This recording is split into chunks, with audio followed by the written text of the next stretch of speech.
Hey guys, welcome back, this is Vivek and you are watching my channel. तो भाई चालू करते हैं। इस बार टॉपिक आता है, देखो न्यूमेरिकल वीडियो बन रही है आपके लिए, ठीक है, इलास्टिसिटी ऑफ डिमांड। ठीक है, हाँ जी, ये बीए प्रोग्राम और क्या बोलते हैं बीकॉम प्रोग्राम का हो चाहे ऑनर्स का हो, उनके लिए एप्लीकेबल है। बीए प्रोग्राम और बीकॉम प्रोग्राम का हो या फिर ऑनर्स का हो, उनके लिए एप्लीकेबल है, लेकिन केवल उनके लिए जिनका सेमेस्टर 1 है या फिर सेमेस्टर 2 है या फिर सेमेस्टर 5 है। इसके अलावा अगर आपकी क्लासेस है तो फिर आपके लिए वीडियो एप्लीकेबल नहीं होगी, आपको कोई और वीडियो देखनी पड़ेगी। ठीक है, हाँ जी। तो बुक का नाम है प्रिंसिपल ऑफ माइक्रो इकोनॉमिक्स, ये पक्का चेक कर लेना कि आपकी बुक माइक्रो इकोनॉमिक्स वाली होनी चाहिए। ठीक है, हाँ जी। सेमेस्टर 5, 2 और 1 के लिए तो एप्लीकेबल है ही, बाकी आप चेक कर सकते हो कि आपके कौन से टॉपिक आ रहे हैं और कौन से टॉपिक नहीं आ रहे। ठीक है, हाँ जी। तो शुरू करते हैं। इलास्टिसिटी ऑफ डिमांड के न्यूमेरिकल आपको पता होना चाहिए। इलास्टिसिटी ऑफ डिमांड में 3 तरह के न्यूमेरिकल आते हैं। 11वीं और 12वीं के बेसिस पे जो आपने पढ़ा होगा वो तो केवल एक ही तरह के होंगे, जो कि बोलते हैं प्राइस इलास्टिसिटी, प्राइस इलास्टिसिटी। ठीक है, और ये मैं करवा चुका हूँ, पहले से वीडियो बन चुकी है। ठीक है, आपने 3 वीडियो देख ली होंगी, वही वीडियो जो है वो इसकी है, प्राइस इलास्टिसिटी की। अभी फिलहाल जो चालू करवाने वाले हैं वो है इनकम इलास्टिसिटी। बहुत छोटा सा है, आप एक दिन में सीख जाओगे, एक ही वीडियो में सीख जाओगे। ठीक है, हाँ जी। सॉरी,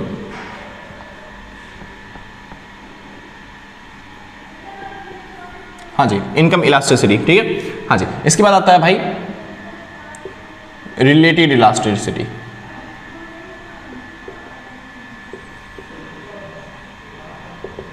ठीक है, तो ये रिलेटेड इलास्टिसिटी। तो आपको 3 तरह की इलास्टिसिटी पता होनी चाहिए। प्राइस इलास्टिसिटी क्या होती है, इनकम इलास्टिसिटी क्या होती है और रिलेटेड इलास्टिसिटी क्या होती है। आप सारे के सारे न्यूमेरिकल सॉल्व कर सकते हो आराम से। ठीक है, हाँ जी। जिसमें से एक तो मैं ये वाले करवा चुका हूँ, प्राइस इलास्टिसिटी वाले क्वेश्चन। अब चालू कर रहे हैं भाई इनकम इलास्टिसिटी, और इसके बाद एक और वीडियो आएगी जिसके अंदर मैं रिलेटेड इलास्टिसिटी आपको बताऊंगा। ठीक है, हाँ जी। तो फिलहाल ये वाला टॉपिक खत्म हो चुका है। हाँ जी, तो यहाँ पे आ जाते हैं इस पे कि हमको ये वाला टॉपिक चालू करना है। अब बात आती है भैया इसके फॉर्मूले क्या होंगे। हाँ जी, वही फॉर्मूले भाई, कोई चेंज वेंज नहीं होता। तो जो फॉर्मूले इसके थे वही फॉर्मूले इसके, बस यहाँ पे क्या था, प्राइस इलास्टिसिटी था, तो इसमें हम प्राइस का यूज करते थे। ठीक है, और इस वाले कंसेप्ट में क्या आ जाएगा, इनकम इलास्टिसिटी, तो इस बार इनकम का यूज करेंगे। मतलब इनकम इलास्टिसिटी क्या होती है, इनकम में चेंज होने की वजह से, क्या इनकम में चेंज होने की वजह से हमारी डिमांड में कितना चेंज आता है, उसको बोलते हैं इनकम इलास्टिसिटी। आसान है, यानी मैं क्या कह रहा हूँ, इनकम इलास्टिसिटी क्या होती है, इलास्टिसिटी, ठीक है, हाँ जी, बाय इनकम क्या होती है, इनकम में चेंज होने की वजह से, यानी percentage change in Y upon, ऊपर जा जाएगा क्या, इनकम में चेंज होने की वजह से हमारी डिमांड में कितना चेंज आता है, यानी कि percentage change in quantity demand. समझ में आया, यानी कि वहां पे जो फॉर्मूला था वो था परसेंटेज डेल्टा क्यू अपॉन में परसेंटेज डेल्टा पी। यहाँ पे जो आ जाएगा फॉर्मूला वो क्या आएगा, परसेंटेज डेल्टा क्यू अपॉन में परसेंटेज डेल्टा वाई। आसान, बस वहां पे थोड़ा क्या था, आपको यहाँ पे माइनस का निशान लगाना पड़ता था, क्योंकि प्राइस में और इनकम में कैसा रिलेशन होता है, नेगेटिव, लेकिन यहाँ पे इनकम में और प्राइस में कैसा रिलेशन होता है, पॉजिटिव। तो इस वजह से आपको कोई भी निशान लगाने की जरूरत नहीं पड़ेगी। आसान भाई, कोई दिक्कत तो नहीं ना। ऐसा जरूरी नहीं है, पता है क्यों ऐसा जरूरी नहीं है, क्यों, क्योंकि जो इनकम इलास्टिसिटी बताती है ना, तो यहाँ पे 2 तरह के गुड्स होते हैं। इनकम इलास्टिसिटी के अंदर कितने तरह के गुड्स होते हैं, 2 तरह के। पहले होते हैं नॉर्मल गुड्स। कौन से गुड्स, नॉर्मल गुड्स। एक होते हैं इंफीरियर गुड्स। कौन से गुड्स, इंफीरियर, इंफीरियर गुड्स। ठीक है, हाँ जी। तो जो नॉर्मल गुड्स होते हैं वो नॉर्मली काम करते हैं, यानी जब आपकी इनकम बढ़ती है आप उनकी डिमांड बढ़ा देते हो, और जब आपकी इनकम घटती है तो आप उनकी डिमांड क्या कर देते हो, घटा देते हो। यानी कि यहाँ पे सेम है, यानी कि यहाँ पे होता है पॉजिटिव रिलेशन। लेकिन अगर बात करी जाए इंफीरियर गुड्स की, घटिया वस्तुओं की, तो देखिए जब आपकी इनकम बढ़ जाती है, आप अमीर इंसान हो गए, आप अमीरी के बच्चे हो, तो क्या नॉर्मल कुछ चीज़ें खाओगे, हाँ जी। अगर आप एक सीन, क्या घटिया चीज़ें खाओगे, घटिया चीज़ें मतलब इंफीरियर गुड्स, क्या आप इंफीरियर गुड्स का यूज़ करोगे, नहीं जी, क्योंकि हम अमीर हो गए इसलिए हम इंफीरियर गुड्स का डिमांड कम कर देंगे। हाँ जी, और अगर आपकी इनकम कम हो गई, यानी आप गरीब हो गए, तो फिर आपको इंफीरियर ही खानी पड़ेगी, यानी उस टाइम पे इसकी डिमांड क्या हो जाएगी, बढ़ जाएगी। तो इस वजह से कैसा रिलेशन है यहाँ पे रिलेशन है नेगेटिव। सिंपल भाई, हाँ जी। तो इंफीरियर गुड्स के केस में आपका जो रिलेशन होता है इनकम के साथ वो क्या होता है, नेगेटिव, और इसमें क्या होता है, पॉजिटिव। तो समझ जाना, अगर यहाँ पे आपको नेगेटिव रिलेशन दिखाई दे रहा है, यानी कि इनकम बढ़ रही है और डिमांड क्या हो रही है, आपकी घट रही हो, तो वहाँ पे कैसा रिलेशन है, इंफीरियर, मतलब इंफीरियर गुड्स का रिलेशन है, नेगेटिव रिलेशन। ठीक है, हाँ जी। और आपकी इनकम बढ़ रही है और किसी चीज़ की डिमांड भी बढ़ रही है, तो वहाँ पे कैसा रिलेशन आ जाएगा, वहाँ पे रिलेशन आ जाएगा नॉर्मल, यानी कि पॉजिटिव वाला। समझ में आ गया भाई, आसान था ना, बहुत अच्छी। तो आप यहाँ से आराम से पहचान सकते हो कि ये इंफीरियर गुड्स होंगे या फिर या फिर कौन से होंगे, नॉर्मल गुड्स। सिंपल। हाँ जी, शुरू करते हैं। समझिए, तो इसमें वही फॉर्मूले हैं, बस यहाँ पे ईडी का नाम हो गया जो ईडी वाई हो गया, तो ईडी का नाम क्या हो गया, ईडी वाई। तो वहाँ पे जो फॉर्मूले थे बस पी की जगह वाई लगा देना है, तो percentage delta Q upon percentage delta Y. ठीक है। अच्छा, ईडी का दूसरा फॉर्मूला क्या हो गया, इसका फॉर्मूला हो गया परसेंटेज मतलब डेल्टा क्यू अपॉन में डेल्टा पी होता था, इसलिए यहाँ पे आ जाएगा डेल्टा वाई इनटू में वाई अपॉन में क्यू। ठीक है। हाँ जी, उसके बाद मैंने आपको सिखाया था परसेंटेज डेल्टा क्यू का फॉर्मूला, जो कि सेम ही रहेगा, डेल्टा क्यू अपॉन में क्यू इनटू में 100। अच्छा, डेल्टा वाई अगर निकालना हो तो परसेंटेज डेल्टा वाई का वो कैसे निकलेगा, डेल्टा वाई अपॉन में वाई इनटू में 100, बस वैल्यू तो चेंज करनी थी। अच्छा, डेल्टा क्यू का फॉर्मूला कैसे निकलता है, Q1 माइनस में Q या फिर Q माइनस में Q1। आसान भाई, तो अब इस तरीके से कर सकते हो, बहुत आसान टॉपिक रहेंगे। हाँ जी, आपके हो जाएंगे। फिलहाल तो मैं चालू कर देता हूँ कुछ न्यूमेरिकल, ताकि आपकी प्रैक्टिस अच्छे तरीके से हो जाए। बस इतना याद कर लेना भाई, ये थोड़ा सा इंपॉर्टेंट लग रहा है मेरे को कि पेपर में आ सकता है कि यानी कि जो नॉर्मल गुड्स होते हैं वहाँ पे इनकम के साथ कैसा रिलेशन होता है, पॉजिटिव, और जो इन्फीरियर गुड्स होते हैं उनमें कैसा रिलेशन होता है, नेगेटिव। दिमाग में चल रहा है इन्फीरियर गुड्स, और यहाँ पे लिख रहा हूँ इन्फीरियर गुड्स। फिलहाल देख लेना भाई अपनी स्पेलिंग में जो भी होगी। हाँ जी, फिलहाल चालू करते हैं, टॉपिक पाते हैं वापस। तो पहला 3 नंबर क्वेश्चन, मतलब एक नंबर के जो क्वेश्चन आते हैं पहले वो चालू कर लेते हैं। ठीक है, 1 नंबर के क्वेश्चन आ सकते हैं, समझिए। कह रहा है परसेंटेज चेंज इन वाई, यानी इनकम में कितने परसेंट का चेंज हुआ है, 20% का, और percentage change in quantity demand, ठीक है, ये दे रखा है आपका 50% का। तो कह रहा है इलास्टिसिटी निकाल दो, तो ईडी कैसे निकलेगा, ईडी का फॉर्मूला क्या होता है, परसेंटेज डेल्टा क्यू अपॉन में परसेंटेज डेल्टा पी। आसान भाई, तो परसेंटेज डेल्टा क्यू कितना है 50 अपॉन में परसेंटेज डेल्टा वाई कितना है, सॉरी वाई पी नहीं होता, यहाँ पे वाई होता है, तो परसेंटेज डेल्टा वाई कितना है 20, और इससे ही कट गया तो आपका आंसर आ गया 2.5। आसान भाई, तो ईडी आ गया, खत्म क्वेश्चन। आसान है ना, जैसे आपने पिछले वाले न्यूमेरिकल करे थे ना, बिल्कुल सेम वैसे ही न्यूमेरिकल है। तो 1-2 क्वेश्चन और करवा देता हूँ आपको, फिर उसके बाद आपके प्रैक्टिस के लिए दे दूँगा क्वेश्चन। ठीक है भाई। हाँ जी, तो क्वेश्चन क्या दें, हाँ जी, एक क्वेश्चन है, कह रहा है ईडी दे रखा है आपको 3, परसेंटेज डेल्टा क्यू दे रखा है आपको 30, और कह रहा है परसेंटेज डेल्टा पी निकाल दो, सॉरी परसेंटेज डेल्टा वाई निकाल दो। दिमाग में पी बराबर है, कल ही करवाया था जो। ED is equal to percentage delta Q upon में परसेंटेज डेल्टा वाई।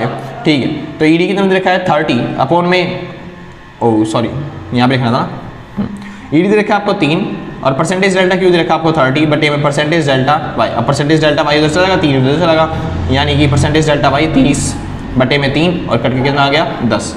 सिंपल भाई, जैसे क्वेश्चन पहले करवाए थे ना, बिल्कुल वैसे ही क्वेश्चन है। ठीक है, तो तीसरा क्वेश्चन आपके लिए, फटाफट से करके बता दो इसका आंसर क्या आएगा। ईडी दे रखा है आपको 4, ठीक है, और परसेंटेज डेल्टा पी दे रखा है आपको, क्या यार, परसेंटेज डेल्टा वाई दे रखा है 20, और आपको निकालना है percentage delta Q.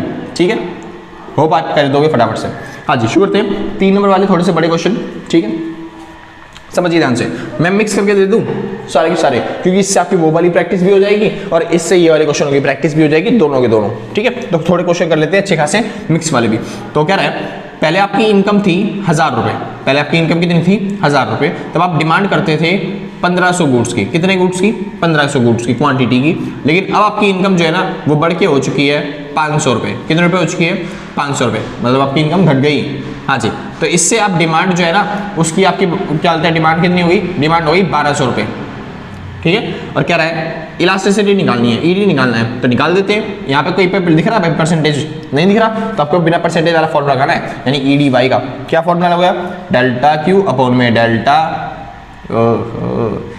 Q upon में डेल्टा वाई इंटू में वाई अपॉन में क्यू। ठीक है, तो ईडी वैल्यू दे रखी है, नहीं दे रखी, तो लगा देते हैं। डेल्टा क्यू कितना है, यानी क्वांटिटी में चेंज कितना है 1500 और 1200, कितना का चेंज हुआ 300 का, तो ऊपर 300 अपॉन में डेल्टा वाई, यानी वाई में कितना चेंज हो गया, वाई में चेंज हो गया भाई 1000 था पहले, अब 1500 500 हो गया, यानी चेंज नहीं हुआ 500 का, तो 500 इधर आ गया, इंटू में पुरानी वाई 1000 और पुरानी क्वांटिटी 1500। ठीक है, हाँ जी, 20 से 2 0 गई, नहीं हाँ ठीक है, और 20 से 2 0 गई, 3 से काट दिया, 3 5 से 15, और ये हो गया 5 2 10, यानी कि 2/5, 2/5 मतलब ये हो जाएगा 0.4, तो 0.4 आ गया आपका ईडी। समझ में आ गया भाई। हाँ जी, अब इसके साथ साथ वो पूछ लेगा कि हमें बता दो कौन से गुड्स है, क्योंकि एक क्वेश्चन तो आएगा नहीं, एक ही साथ बहुत सारे क्वेश्चन आ जाएंगे, तो वो इलास्टिसिटी ऑफ डिमांड की डेफिनेशन पूछ लेगा। इलास्टिसिटी ऑफ डिमांड बताना है क्या होता है, तो इलास्टिसिटी ऑफ डिमांड क्या होता है, यानी कि रिलेटेड गुड्स में या फिर इनकम में या फिर क्या बोलते हैं प्राइस में चेंज होने की वजह से, मतलब कि प्राइस में या फिर अदर फैक्टर्स में चेंज होने की वजह से हमारी डिमांड में जितना भी चेंज आता है उसको शो करता है कौन, ईडी। आसान है, तो डेफिनेशन आप कर लोगे आराम से, पहले करवा चुका हूं थ्योरी के अंदर, ठीक है भाई। हाँ जी, और उसके बाद आती है वो पूछ लेगा कि नॉर्मल गुड्स है या फिर इन्फीरियर गुड्स, तो समझ लो अब ध्यान से, इनकम आपकी क्या हो रही है, घट रही है। इनकम 1000 से कितनी होगी, 500, और डिमांड आपकी क्या हो रही है, डिमांड भी घट रही है, तो दोनों सेम सेम है, यानी कैसा रिलेशन है, पॉजिटिव रिलेशन। और पॉजिटिव रिलेशन किस में होता है, नॉर्मल गुड्स के केस में। आसान भाई, बहुत अच्छे, आप आराम से कर लोगे, ठीक है। आगे चलते हैं, क्वेश्चन नंबर चौथा, ठीक है। क्वेश्चन नंबर चौथा थोड़ा मिक्सअप करके दे रहा हूँ, ठीक है, तो आराम से दिमाग लगाना अपने हिसाब से, क्योंकि लाइन्स दूंगा तो आपको समझ में आ जाएगा सारा का सारा, सारी पोरबट्टी खुल जाएगी, तो इस वजह से मिक्सअप करके दे रहा हूँ ताकि आप दिमाग लगा पाओ थोड़ा सा। समझिए कैसे क्वेश्चन देते हैं इस बार, थोड़ा सा अच्छा से देते हैं, ठीक है। हाँ जी, आपको खुद को दिमाग लगाना पड़े। कह रहा है क्वेश्चन वाला कि जो गुड्स है ना वो इंफीरियर गुड्स है। कौन से गुड्स हैं,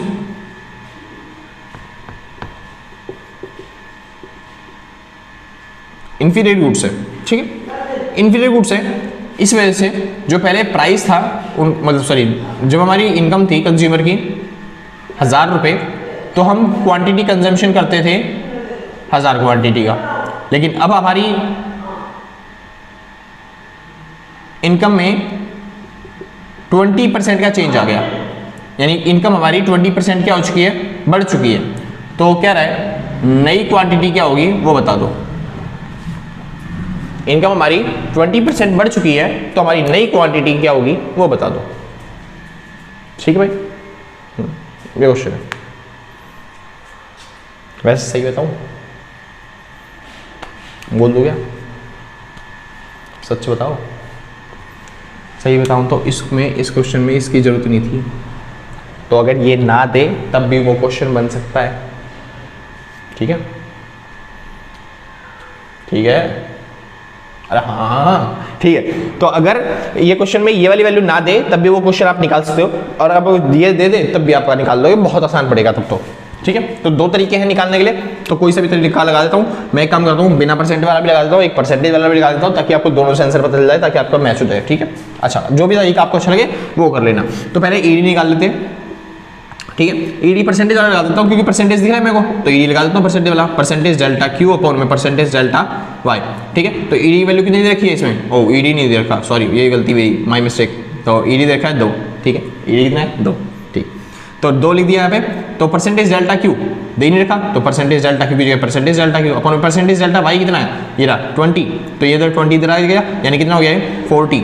परसेंटेज डेल्टा क्यू कितना आ गया 40। अब इसकी वैल्यू पुट कर देते हैं, तो डेल्टा क्यू बटे में क्यू गुणा में 100 बराबर में कितना 40। अब आपको क्या दे रखा है, कुछ भी नहीं दे रखा, अच्छा क्यू दे रखा है आपको 1000, हाँ जी, तो क्यू 1000 दे दिया, तो 40 डेल्टा क्यू अपॉन में 1000 इंटू में 100, तो 2 0 से 2 0 गई, एक ही आ गया, यानी ये होगा 4000 बराबर में डेल्टा क्यू, यानी क्वांटिटी में चेंज कितना हो रहा है 4000 का, क्वांटिटी में कितने का चेंज हो रहा है 4000 का। समझिए अब ध्यान से, मैंने क्या बताया, अब चालू करता हूँ, फिलहाल आगे चलते हैं। तो डेल्टा क्यू का फॉर्मूला 2 होते हैं, Q1 माइनस में Q, या फिर डेल्टा क्यू का फॉर्मूला क्या होता है Q माइनस में Q1, ठीक है। तो अगर मैं ये वाला फॉर्मूला लगाता हूँ, यानी कि ये वाला फॉर्मूला लगा दिया, डेल्टा क्यू कितना है 4000 बराबर में Q1 माइनस में Q है ना, एक सेकंड में थोड़ा साफ कर देता हूँ, अलग अलग लिख देते हैं ताकि अच्छे से समझ आ जाए। डेल्टा क्यू का फॉर्मूला Q1 माइनस में Q होता है, ठीक है। तो पहले 4000 लगा देता हूँ, 4000 बराबर में Q1 की वैल्यू तो निकालनी है, ठीक है, माइनस में Q की वैल्यू कितनी दे रखी है, Q ये लिखा हुआ पुरानी क्वांटिटी 1000, और इधर माइनस का दे प्लस का हो गया, यानी कि 5000 हो गई क्वांटिटी किसकी Q1 की। इधर लगा देता हूँ दूसरा फॉर्मूला, तो डेल्टा क्यू का फॉर्मूला Q माइनस में Q1, ठीक है, हाँ जी। तो ये हो गया 4000, कितना हो गया 4000 इज इक्वल टू 1000 माइनस में Q1, अब ये इधर चला गया, ये इधर चला गया, यानी कि Q1 बराबर में ये इधर जाके माइनस हो गया 1 माइनस 1000 माइनस में 4000, तो आपका आंसर कितना आ गया माइनस का 3000। कोई दिक्कत तो नहीं, अब समझिए ध्यान से, बहुत अच्छी बात है। उसने क्या बोला था, यहाँ पे कौन से गुड्स हैं, इंफीरियर गुड्स, इंफीरियर गुड्स, और यहाँ पे इनकम क्या हो रही है, बढ़ रही है। इंफीरियर गुड्स के केस में जब इनकम बढ़ती है तो डिमांड पे कैसा इफेक्ट पड़ता है, अभी भी सिखाया था। इंफीरियर गुड्स के केस में जब आपकी इनकम बढ़ रही है तो डिमांड क्या होनी चाहिए, कम होनी चाहिए। तो पहले 1000 थी डिमांड, तो उससे कम होगी ना डिमांड, यानी जब 1000 से कम हो जाएगी तो आपका आंसर 5000 आना चाहिए या फिर माइनस का 3000 आना चाहिए। तो जाहिर सी बात है बढ़ तो नहीं रही है, तो इस वजह से आपका आंसर क्या हो गया रिजेक्ट, और आपका आंसर कितना आ गया ये वाला, यानी कि माइनस का 3000। आसान। वैसे मैंने एग्जांपल के तौर पे क्वेश्चन लिया था, इस वजह से मेरा आंसर माइनस में आ रहा है, लेकिन जब पेपर में आपको क्वेश्चन देगा, एग्जाम्स में आपको क्वेश्चन देगा तो आंसर माइनस में नहीं आएगा, क्योंकि क्वांटिटी हम कभी भी माइनस में कंजम्पशन नहीं करते ना भाई, तो इस वजह से आपका आंसर वहां पे माइनस में नहीं आएगा। इस बार मैंने क्वेश्चन लिया था तो इसको हो गया ऐसे, आसान था भाई, समझ आ गया ना। हाँ जी, आगे चलते हैं। अब दूसरा मेथड समझिए, जिसमें 1000 की भी जरूरत पड़ेगी, 1000 के हिसाब से सॉल्व कर लेते हैं, बहुत आसान है, कोई दिक्कत वाली बात नहीं है। समझो कह रहा है इनकम में कितने चेंज हो गया, 20% का, यानी कितने का चेंज हुआ, एक्चुअल चेंज निकाल सकते हो आप, यानी डेल्टा वाई निकाल सकते हो एक्चुअल में। हाँ जी, कितना हो गया, 20% का चेंज हो रहा है, तो 1000 का 20% कितना हो गया, समझो ध्यान से, 20% का चेंज हो गया, 1000 का 20% कितना हो गया, 1000 का 20% हो गया लगभग 200, यानी 200 रुपए का चेंज हो गया, यानी इनकम हमारी जो नई वाली इनकम होगी वो कितनी होगी, इनकम हमारी बढ़ रही है ना, तो 200 रुपए बढ़ जाएगी, यानी कितनी होगी, ये होगी 1200। इतना समझ में आ गया। हाँ जी, 20% का चेंज हुआ है तो 1000 से 200 रुपए बढ़ गए, यानी कि कितना हो गया हमारी नई इनकम 1200। तो ईडी का दूसरा वाला फॉर्मूला देते हैं, नया वाला ताजा ताजा गरम गरम, तो डेल्टा क्यू बटे में डेल्टा वाई इंटू में वाई अपॉन में क्यू। तो ईडी दे रखा है 2 और उसके बाद वैल्यू पुट करते हैं फटाफट से, कहाँ गया, डेल्टा क्यू तो दे नहीं रखा, और डेल्टा वाई कितना दे रखा है, डेल्टा वाई मतलब वाई में चेंज, यानी कितना है 200, ठीक है, इंटू में पुराना वाई कहाँ है, पुराना वाई कहाँ है 1000 अपॉन में पुरानी क्वांटिटी 1000, ठीक है, दोनों से दोनों कट गया और इधर जाकर मल्टीप्लाई हो गया, 2 दूनी कितना हो गया 400 बराबर में डेल्टा क्यू, जो आपने पहले निकाला था इतनी बड़े स्टेप के बाद। एक सेकेंड भाई, थोड़ी सी गड़बड़ तो हो गई शायद, लगता है मेरे को। यहाँ पे क्या दिक्कत हो गई फिर, यहाँ पे 4000 आ रहा था, वहाँ पे 400 आ रहा है, कहीं पे बता दो ना यार, तुम बताते भी तो नहीं, यही तो दिक्कत वाली बात है सारी। ईडी तो कोई नहीं, वापस से मेहनत करते हैं भाई, ठीक है, डेडिकेशन के साथ लगेंगे, ठीक है, होती है कई बार गलती हो जाती है, ठीक है, शुक्र तो फिलहाल समझिए ध्यान से। मैंने ना यहाँ पे तो 40 लिखा, लेकिन जब यहाँ पे काट के 0 बढ़ाना था तो मैंने यहाँ पे 0 बढ़ा दिया, मतलब कि 400 लिख दिया यहाँ पे, मतलब कि 40 को यहाँ पे 400 कर चुका हूँ, तो गलत बात है ना, ऐसी गलती नहीं करनी चाहिए फिलहाल। तो भाई ये वाला न्यूमेरिकल गलत हो चुका है, तो इस बार दोबारा से करते हैं, ठीक है, इसको मिटा देता हूँ, ठीक है, माई मिस्टेक, ठीक है, शुरू करता हूँ फिलहाल से दोबारा से, समझिए ध्यान से। तो ये था कितना, हाँ जी, ये था 40 बराबर में डेल्टा क्यू अपॉन में क्यू इनटू में कितना हो गया 100, तो क्यू की वैल्यू कितनी थी 1000, तो यहाँ पे 1000 आ गया, 0 से 2 0 कट गई और ये हो गया 400 बराबर में डेल्टा क्यू, यानी क्वांटिटी में कितना चेंज हो रहा है 400 क्वांटिटी का, ठीक है। तो हम डेल्टा क्यू निकाल देंगे, डेल्टा क्यू का फॉर्मूला Q1 माइनस में Q होता है, और यहाँ पे डेल्टा क्यू का फॉर्मूला क्या होता है Q माइनस में Q1, ठीक है। तो एक बार 400 पुट कर देता हूँ एक बार मैं यहाँ पे, तो इन Q कितना है क्वांटिटी पहले कितनी थी 1000, तो यहाँ पे कितनी हो गई माइनस में Q1, ठीक है, इधर ले आएंगे इसको इधर ले जाएंगे, ठीक है। तो Q1 की वैल्यू कितनी आ गई, ये इधर जाके माइनस का हो गया, यानी 1000 में से 400 गए 600, ठीक है, Q1 600 आ गया। इसके हिसाब से चेक कर लेते हैं, तो यहाँ पे डेल्टा क्यू की वैल्यू 400 बराबर में Q1 क्या लेते हैं, कितना था Q1 की जगह Q1 आ जाएगा, माइनस में पुरानी क्वांटिटी कितनी रखी है, पुरानी क्वांटिटी 1000, और ये इधर चला जाएगा तो इधर जाके प्लस हो जाएगा, यानी कितना हो गया 1400, यानी Q1 की वैल्यू, ठीक है। यानी क्वांटिटी 1 कितनी आई है 1400 और क्वांटिटी 1 कितनी आई है 600, ठीक है। अब आपको चेक करना है आपकी क्वांटिटी कौन सी सही वाली है। तो देखिए इसलिए क्वेश्चन वाले बोलता है इन्फीरियर गुड्स है, इन्फीरियर गुड्स मतलब कैसा रिलेशन होना चाहिए, नेगेटिव रिलेशन होना चाहिए, है ना, यानी कि इनकम आपकी क्या हो रही है बढ़ रही है, तो डिमांड क्या होनी चाहिए कम होनी चाहिए, तो डिमांड क्या हो जाएगी, पहले 1000 थी तो अब कितनी हो जानी चाहिए कम होनी चाहिए, यानी 600 होनी चाहिए 1400 होनी चाहिए, 600 होनी चाहिए। तो आपको ये वाला टॉपिक लिखना है, ये वाला टॉपिक कर देना आपको रिजेक्ट, आसान है, ये हो गया रिजेक्ट, समझ गया, ये वाला टॉपिक यहाँ पे लिखना है, समझ गया भाई। हाँ जी, तो इस तरीके से आपको जब भी डेल्टा क्यू का फॉर्मूला लगाओ तो 2 फॉर्मूले बनेंगे आपके, तो एक रिजेक्ट हो जाएगा और एक आपका वेरीफाई हो जाएगा, तो आपको एक वहाँ पे पुट कर देना है, समझ गया भाई। हाँ जी, तो आपकी नई जो डिमांड होगी वो कितनी होगी 600, क्यों, क्योंकि यहाँ पे इन्फीरियर गुड्स था और इन्फीरियर गुड्स के केस में डिमांड आपकी क्या होनी चाहिए बढ़नी चाहिए, भाई दोनों ही आंसर सही हैं, लेकिन यहाँ पे इन्फीरियर गुड्स था, अगर यहाँ पे नॉर्मल गुड्स होता तो हमारा ये वाला आंसर सही होता, लेकिन अगर यहाँ पे इन्फीरियर गुड्स है तो कौन सा सही है, ये वाला आंसर सही है, समझ में आया, क्योंकि एक में डायरेक्ट रिलेशन होते हैं, एक में क्या होते हैं नेगेटिव रिलेशन होते हैं, आसान। हाँ जी, सेम इसी तरीके से आगे चालू करते हैं वापस अपने क्वेश्चन पे। तो ईडी की वैल्यू दे रखी है, ठीक है, हाँ क्या करें यार समझ में नहीं आता। हाँ, तो डेल्टा क्यू दे रखा है, डेल्टा क्यू का फॉर्मूला लगा देंगे यहाँ पे, डेल्टा क्यू का फॉर्मूला Q1 माइनस में Q होता है, ठीक है भाई। हाँ जी, और एक बार डेल्टा क्यू का दूसरा फॉर्मूला देंगे, डेल्टा क्यू का फॉर्मूला Q माइनस में Q1 होता है, फिर दोबारा से वही कंसेप्ट आ गया, यानी कि 400 बराबर में डेल्टा Q1 मतलब कि सॉरी Q1 कितना है, Q1 दे रखा है आपको, दिया ही नहीं, तो Q1 माइनस में 1000, ये हो जाएगा इधर जाके प्लस, यानी कि 1400 बराबर में Q1।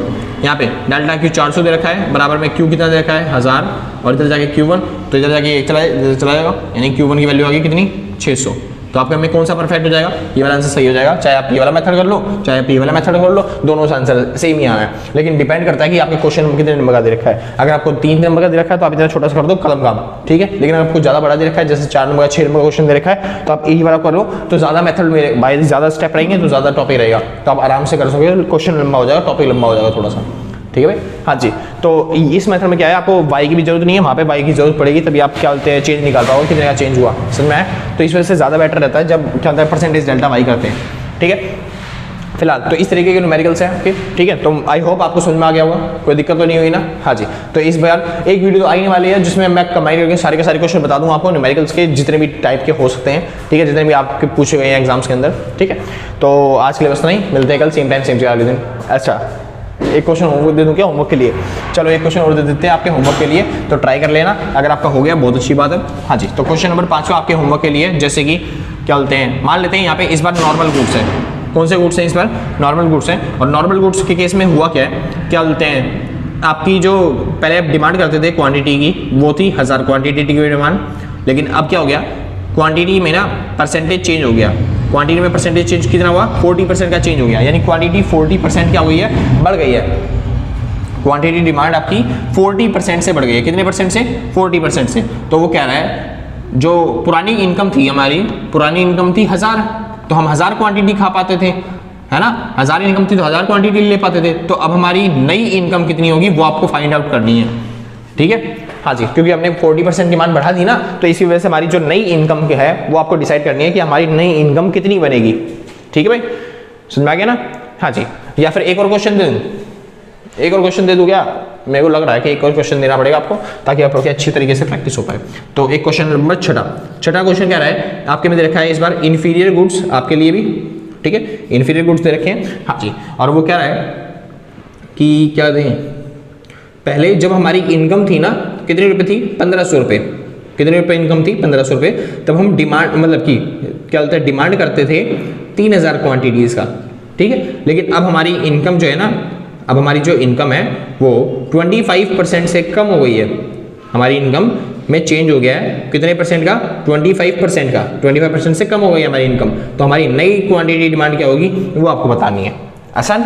हाँ जी, तो ये 2 क्वेश्चन मैंने आपको दे रखे हैं ये वाले, और एक क्वेश्चन मैंने आपको बीच में दिया था अभी अभी, ये रहा भाई क्वेश्चन, ठीक है। तो ये क्वेश्चन आपको करके दिखाने हैं फटाफट से। अगर आपके आंसर आ गए तो नीचे कमेंट में बता देना, अगर आपके आंसर सही होंगे हम उस पर लाइक कर देंगे, अगर आपके आंसर गलत होंगे हम लाइक नहीं करेंगे, ठीक है। हाँ जी, और अगर आपके दूसरों से आंसर मैच हो रहे हैं तो आपको पता ही चल जाएगा कि मेरा सही है और कौन सा गलत है, ठीक है भाई। हाँ जी, और बाकी वीडियो तो आ ही रही है आपकी, ठीक है।